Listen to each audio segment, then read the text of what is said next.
नहीं है जो चुपचाप हमले सह लेगा। जवाब में ऐसे हमले होंगे कि इजराइल की पुश्तें भूल नहीं पाएंगी।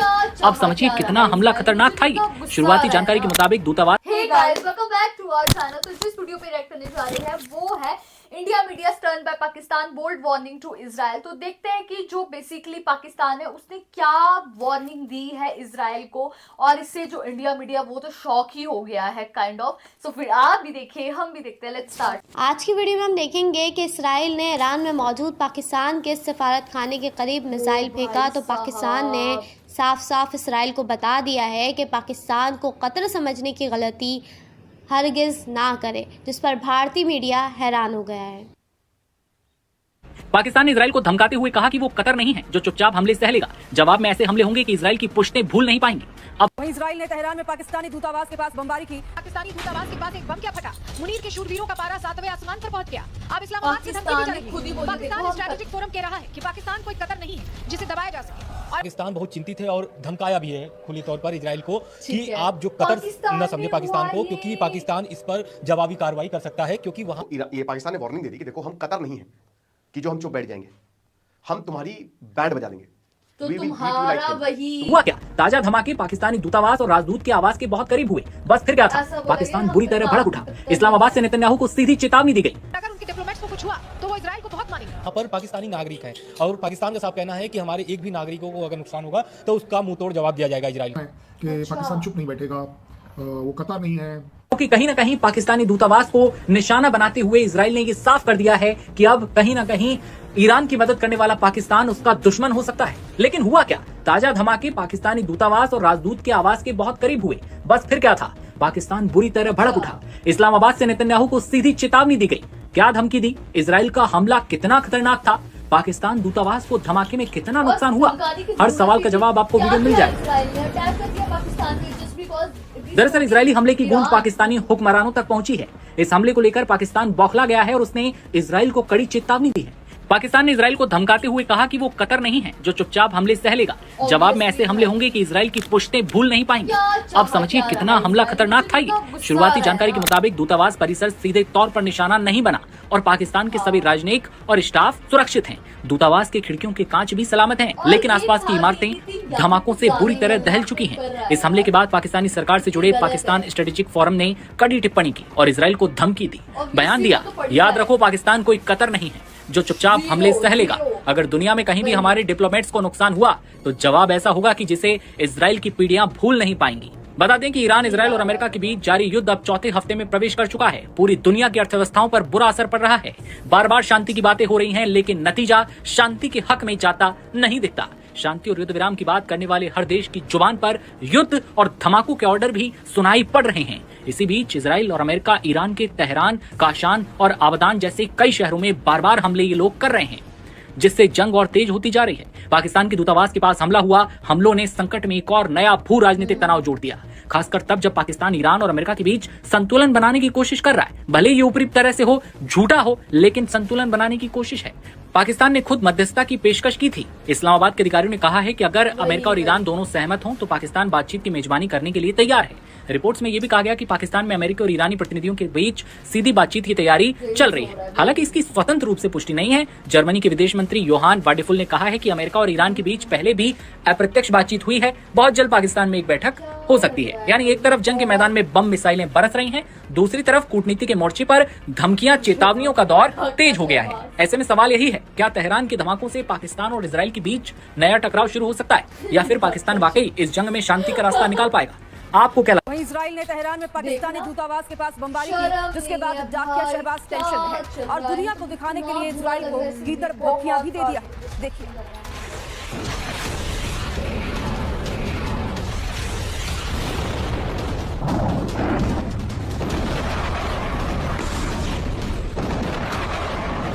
दिवालिया हो चुके पाकिस्तान का नया ड्रामा सामने आया है। तेहरान में पाकिस्तानी दूतावास के पास एक बम क्या फटा, मुनीर के शूरवीरों का पारा 7वें आसमान पर पहुंच गया। अब इस्लामाबाद से धमकी दी जा रही है।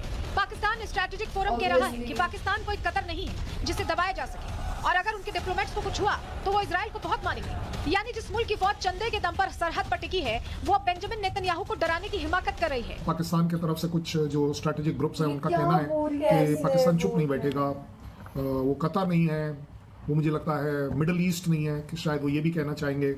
बट अगर एक अच्छा आप इसको एनालिसिस करें तो आप ये ज़रूर पाएंगे पाकिस्तान की हैसियत नहीं है इस समय, क्योंकि कहाँ एक तरफ उनके प्राइम मिनिस्टर ऑफर कर रहे हैं कि हम अपनी जगह, हम अगर एक्सेप्टेबल हो तो हम मेडिएशन भी कर सकते हैं, और कहाँ अगर आप बोल रहे हैं कि चुप नहीं बैठेंगे, और वैसे भी अगर चुप नहीं भी बैठेंगे तो व्हाट इज द पॉसिबिलिटी, क्या कर सकते हैं। एक तरफ इजराइल को धमकी दी जा रही है और दूसरी तरफ पाकिस्तान वाले पंजाब के बाजारों और चौराहों पर ऐसी हजारों पेटियां रखी हैं जिनका कोई माई बाप नहीं। इन बेनाम पेटियों से अरबों रुपए जुटाए जा रहे हैं और विशेषज्ञों का मानना है कि यही पैसा सीधे आतंक की फैक्ट्री में जा रहा है। पाकिस्तान की सरकार कह रही है कि वो मदरसों के रजिस्ट्रेशन का इंतजाम कर रही है, लेकिन हकीकत ये है कि चंदे के इसी आतंकी नेटवर्क के भरोसे मुनीर इजराइल से लड़ने का ख्वाब देख रहे हैं। वैसे अब ये तो पूरी दुनिया देख रही है कि इस जंग में पाकिस्तान की हैसियत सिर्फ एक दलाल की बनकर रह गई है, जहां वो ट्रंप से चंद चिल्लर पाने के लिए अमेरिका और ईरान के बीच बिचौलिया बनने की मिन्नतें कर रहा है, तो वहीं इजराइल को आंखें भी दिखा रहा है। इधर ट्रंप ने भी गेम कर दिया है और घुस खोलने की डेडलाइन बढ़ाकर 6 अप्रैल कर दी है और साफ कह दिया कि अगर ईरान नहीं माना उसके पावर प्लांट स्टार्ट कर दिए जाएंगे। ट्रंप की डेडलाइन और ईरान की जिद के बीच पाकिस्तान पूरी तरह फंस चुका है। सच तो यह है कि इस युद्ध के अंत में पाकिस्तान में मौत मारा जाएगा। आप खुद सोचिए, दुनिया भर से भीख मांगकर देश चलाने वाला शहबाज शरीफ या खासकर ट्रंप के टुकड़ों पर बनने वाला मुनीर क्या इजराइल से भिड़ने की हिमाकत कर सकता है? जो मुल्क कल तक इस्लामी दुनिया का ठेकेदार बनकर घूमता था, भारत के विदेश मंत्री ने पहले ही साफ कर दिया है कि वो पाकिस्तान कोई लीडर नहीं बल्कि अमेरिका की फाइलों को ढोने वाला महज एक भाड़े का कुरियर बॉय है। खाने को दाने नहीं की कोशिश कर रहा है, क्योंकि बीते दिनों भी अगर देखा जाए तो पाकिस्तान को अमेरिका के सहयोग से कई मोर्चों पर कामयाबी हमने देखी है कि उसका जिस तरीके के उसका जो सिनेरियो बना हुआ था या पाकिस्तान को लेकर जो तस्वीर बनी हुई थी उसमें थोड़ा बदलाव ग्लोबली देखने को मिला है। ये बात तो हमने देखी है। दूसरी बात कि अब पाकिस्तान ऐसा करके ये मध्यस्थता करके ये साबित करना चाहता है कि वो भी एक ताकतवर मुल्क है और उसकी चर्चा या प्रासंगिकता जरूरी है। अगर आप एशिया की बात करते हो तो उसमें पाकिस्तान की चर्चा किए बगैर या पाकिस्तान का जिक्र किए बगैर आप एशिया को भूल जाओ, ये दिखाने की कोशिश है। बिल्कुल आप सही करें। और इसी पर ये इस हमले के बाद पाकिस्तान स्ट्रेटेजिक फोरम का बयान भी आया है और उसने कहा है साफ तौर से कि इजराइल को याद रखना चाहिए कि पाकिस्तान कतर नहीं है। अगर हमारे किसी भी राजनयिक को दुनिया में कहीं भी नुकसान पहुंचेगा तो हम उन्हें मुंह तोड़ जवाब देंगे। इजराइल को ये खुला धमकी है। साथ ही एक खबर और निकल के आ रही है, ये निकल के आ रही है कि ईरान युद्ध जो चल रहा है उसको समाप्त करने के लिए पाकिस्तान बहुत अभ्यस्त कर रहा है कि वो भाई प्रयास कर रहा है कि खत्म हो जाए युद्ध। पाकिस्तान के साथ साथ लेकिन बाकी और देश भी हैं, मिस्र है, तुर्की है, ये सब देश जो चाहते हैं कि युद्ध खत्म हो जाए।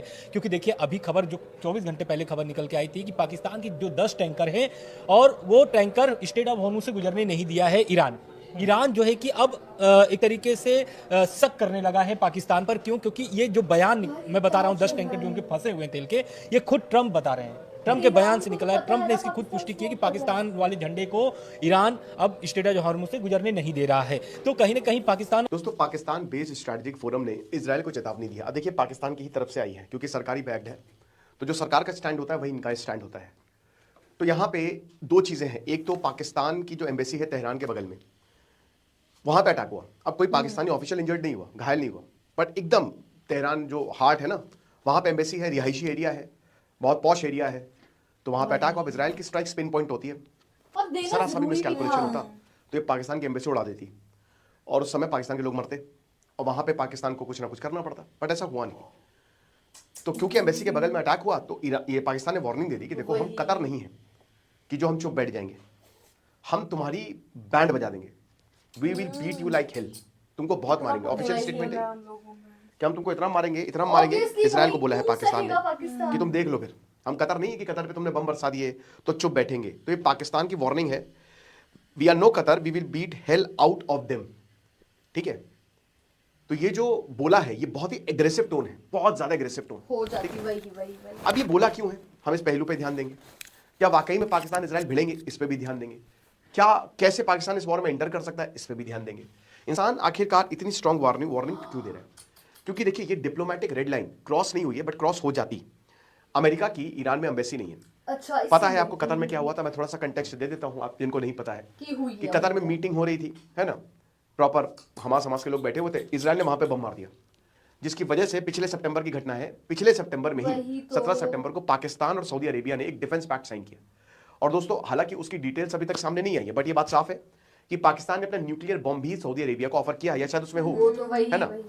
और सऊदी अरेबिया को क्यों इतनी स्ट्रॉन्ग मिलिट्री या न्यूक्लियर बॉम्ब की जरूरत है जब उसके पास पाकिस्तान है? इसीलिए तो पाकिस्तान को पाला था। तो ये हुआ।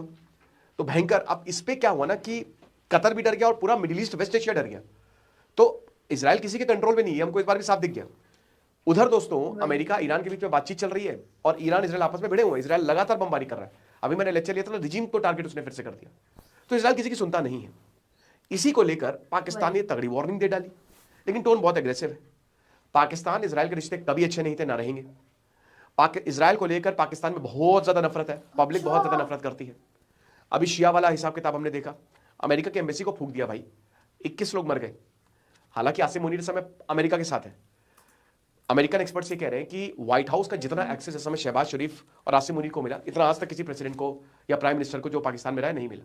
ठीक है, तो ये लेवरेज तो है आसिम मुनीर के पास, और इसीलिए कहीं ना कहीं डर ये लगता है कि हमला कर देगा भारत के ऊपर। हालांकि मारा बहुत जाएगा, बहुत मारा जाएगा, चड्डी उतार दी जाएगी। लेकिन दोस्तों क्योंकि इसको अमेरिका की बैकिंग है, डोनाल्ड ट्रंप की बैकिंग है ना, तो ये इस साल कुछ कर सकता है, बड़ा कुछ कर सकता है। मतलब इसको देखकर तो इतना मतलब ऐसा लगा हम लोगों को। बट पाकिस्तान ने ये तो साफ साफ कर दिया कि भाई हम लोग कतर नहीं है, हम लोग तुम्हारी ये गुंडागर्दी बर्दाश्त नहीं कर सकते, जो कि करना बहुत अच्छी बात है। जो और उन्होंने बोला है कि अगर यही सब चलता रहा तो फिर वो भी एक्शन लेंगे। वही, बट आई होप ये चीजें ना हो। मुझे तो डर ही लग रहा है, क्योंकि अभी कम से कम ये महीना होने वाला है इनके वॉर को लेकर, है ना, महीना लगभग होने वाला है और स्टिल ये रुकने का नाम ही नहीं ले रही है, बढ़ते ही जा रही है। और अब देखेंगे कि आगे क्या होगा। और ईरान इसराइल में भी काफी ज्यादा लाइक रिलेशंस खराब ही है। वो तो खराब ही है ऑब्वियसली, उनमें तो लड़ाइयाँ चल रही है। तो गाइज यही था हमारा रिएक्शन। आप लोगों को कैसा लगा कमेंट करके जरूर बताइएगा। अगर अच्छा लगे तो हमारी वीडियो को लाइक करिए, शेयर करिए, कमेंट करिए, और अगर इस चैनल पे नहीं तो सब्सक्राइब करिए। बाकी हम लोगों ने अपने इंस्टाग्राम हैंडल का लिंक डिस्क्रिप्शन में दिया, अगर फॉलो करना चाहते हो तो कर सकते हैं। तो मिलते हैं एक और न्यू वीडियो के साथ, तब तक के लिए बाय।